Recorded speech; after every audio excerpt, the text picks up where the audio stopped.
Hey everybody, Joe Lowry, what a day. Happy Friday out there, TGIF. The weekend is upon us and we made it, folks. Today is December 1st and today is actually known as National Pie Day. That's right, each year on this day, dessert lovers all across the U.S. observe National Pie Day. This is the second time of year this National Treasure has a day. And we do it again on January 23rd. So, all right then, how's that, huh? All right, the Boston Celtics notched their 19th win of the season last night with a 108-97 win over the Sixers. The first-place Celtics now host the Phoenix tomorrow night at the Garden. Meanwhile, the Bruins travel to Philly tomorrow afternoon to take on the Broad Street Bullies, known as the Flyers. This original six matchup faces off at 1 p.m. Well, Matt Lauer, that's right. We all know about him, right? Well, he may be gone from NBC, but a very, very large paycheck should be coming his way. According to the New York Post, Matt's lawyers are trying to get him a $30 million buyout. That's right.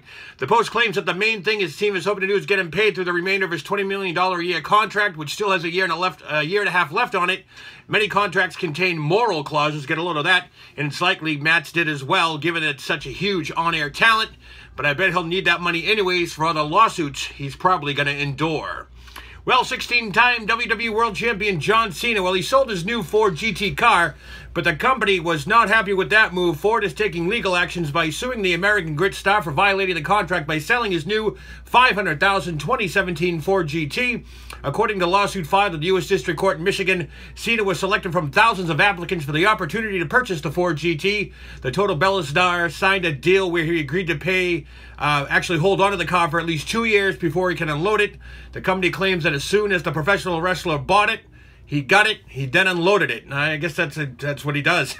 Ford also said in a statement that Mr. Cena unfairly made a large profit from the unauthorized resale, flip of the vehicle, that's quote-unquote flip of the vehicle, and Ford has suffered additional damages and losses, including but not limited to loss of brand value, ambassador activity, and customer goodwill due to the improper sale.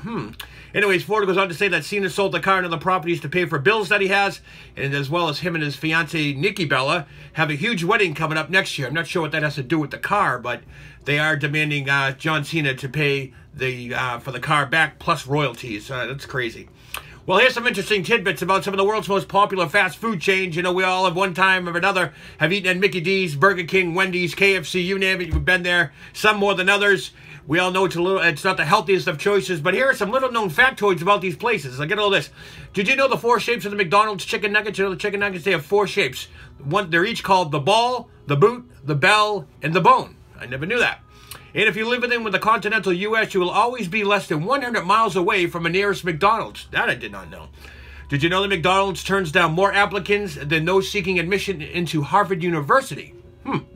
McDonald's started serving fish fillets in response to Roman Catholics who could not eat meat on Fridays. I guess fish on Fridays. Is that where it came from? I guess so.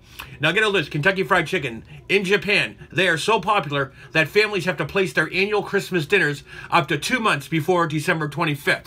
Can you believe that? Japan, KFC, that's their dinner. I mean, we go to Chinese food on New Year's, right? I guess they do KFC over there. Anyways, in Australia, Burger King is known as Hungry Jack's. Hungry Jack's, eh? Well, Wendy's founder Dave Thomas, from him, he earned his high school certificate at the age of 61. That I didn't know. And did you also know that he first worked at Kentucky Fried Chicken when he was a kid? And he was the person who came up with chicken in a bucket. That is pretty cool. And get all this one. Pizza Hut, 2001, they paid $1 million in a promotional stunt to deliver pizza to the International Space Station. Wow. And also Chick-fil-A. Every time a Chick-fil-A opens up a new place or a new restaurant, the first 100 customers that are in line, they receive a free meal once a week up to 1 year. Now that's cool. And they also are closed on Sundays so employees can spend time with their families. Now there's a concept, huh, folks? Anyways, White Castle, you know the burger place White Castle? They are the very first fast food chain to open up in 1921. That is cool. And you know the 3 dots in the Domino's logo? They represent the first 3 branches that opened up. Imagine that. The original idea was to add a dot each time. I don't think you can do that now. It'd probably be called Dotinos or Dotnamos or something like that. I don't know. Anyways. And one more. Did you know the average, on average, more than 30 cups of coffee is sold every 30 seconds at Dunkin' Donuts? That's pretty cool. And that's your latest edition of useless information, so do what you will with it, huh, folks? Okay, back to the news. Shocking news out of Washington, D.C. this afternoon. Former Trump National Security Advisor Michael Flynn, well, he pled guilty today to lying to the FBI about conversations with Russia's ambassador ambassador and disclosed that he is cooperating with special counsel's office. Flynn is the first person inside the Trump administration to be reached by special counsel Robert Mueller's probe, and the developments are a sign that the investigation is in fact intensifying. In court this morning, Flynn's only comments were to answer yes and no to questions from the judge. He told the judge he has not been coerced into pleading guilty, and he has not been promised a specific sentence. Now, White House, they tried to flip this. Didn't have no official comment, but they are speculating that they are thrilled, as this confirms what they already knew, that President Donald Trump knew nothing about the Russia probe and all that stuff. Anyways, when paramedics wheeled in an unconscious man into the emergency room at a University of Miami hospital, ER doctors were faced with an ethical dilemma. That's right. The man had a tattoo on his chest that said, "Do not resuscitate." Well, doctors treating the 70-year-old diabetic patient at first began life-saving efforts. The patient had an elevated blood alcohol level and a history of pulmonary disease. They also began administering IV fluids and antibiotics. Now, the tattoo "Do not resuscitate" request is not considered valid by the Florida Department of Health, and doctors were unable to immediately locate the man's family members or even identify him. So, they started life-saving tools, whatever they did. Anyways, ethics consultants were soon advised that the doctors that the tattoo likely represented his wishes and should be honored. They did find a DNR. They actually called the Department of Health while this was going on. Officials found an official copy of the man's DNR order from the Florida Department of Health, and ultimately, they stopped all life-saving efforts, and he died overnight. So, although the man had a tattoo on his body, or a tattoo wish on his body, the final legal say here has to be a written document. So now everybody knows that. A written document, you can tattoo whatever you want on your body, but it doesn't mean they're going to go ahead along with that. And today also marks World AIDS Day. That's right, this day is observed in all ways for people who have been affected or infected by this horrible disease. Some numbers out there to throw at you. As of 2016, 1.8 people became newly infected with the disease. Southern United States seem to have the majority of people who have been contracting the disease. More than 1.1 million people are currently living with the disease. And believe it or not, 1 in 7 do not know they even have this disease. Although significant strides have been made in treatment as well as finding a cure, more than 1 million people passed away last year from the AIDS virus. Overall, the number of patients with HIV has declined. As of 2016, 36.6 million people live with the HIV virus. Now, worldwide, the number of people living with AIDS are women. Statistically, they're women.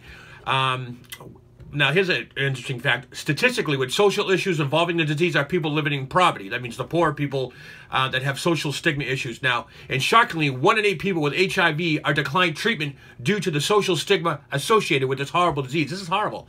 World AIDS Day is a day dedicated to raising awareness of the AIDS epidemic caused by the spread of HIV infection and mourning those who have died of the disease. Government health officials, non-governmental organizations, and individuals around the world observe this day, often with education on AIDS prevention and control. And this day was founded back on December 1st, 1988. Well, that's going to do it for me, folks, on this TGIF Friday. Don't forget to visit my YouTube channel, www.youtube.com/Joe Lowry. What a day. It's been a long week. Sorry for the stuttering, folks. And, I hope everyone gets out of here. I'm going to get out of here. I hope you enjoy your week. Enjoy your Friday. Have a great TGIF. Have a great weekend. I'm Joe Lowry. What a day.